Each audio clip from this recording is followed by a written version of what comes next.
পুরো বিশ্ব যখন করোনা মহামারীর আতঙ্কে স্তব্ধ, যখন লাখ লাখ মানুষ প্রাণ হারাচ্ছে, ঠিক তখনই পর্দার আড়ালে চলছিল এক ভয়ঙ্কর সাইবার যুদ্ধ।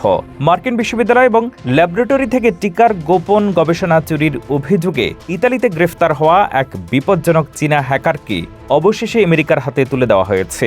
এই চাঞ্চল্যকর আন্তর্জাতিক সাইবার চুরির নেপথ্যে আসলে কারা ছিল? ইতালীয় পুলিশের দেওয়া তথ্য মতে ৩৪ বছর বয়সী এই চীনা হ্যাকারের নাম জু জেউই।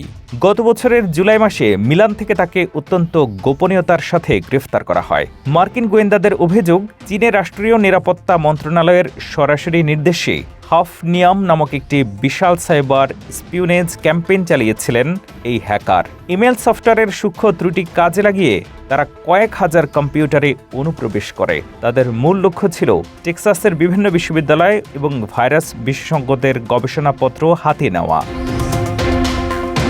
সোমবার টেক্সাসের আদালতে জু জেউইকে হাজির করা হয়। মার্কিন প্রসিকিউটররা তার বিরুদ্ধে তার বার্তা জালিয়াতি এবং কম্পিউটারে অননুমোদিত প্রবেশ সহ মোট ৯টি গুরুতর ফৌজদারি অপরাধের অভিযোগ এনেছেন।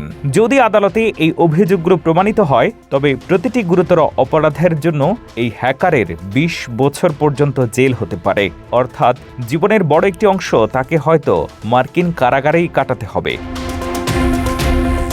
বরাবরের মতো বেইজিং এই হ্যাকিংয়ের অভিযোগ উড়িয়ে দিয়েছে।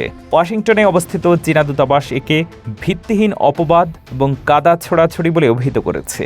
তবে মার্কিন গোয়েন্দাদের দাবি, এটি কেবল ব্যক্তিগত অপরাধ নয়, বরং একটি রাষ্ট্রীয় মদতপুষ্ট সাইবার আক্রমণ।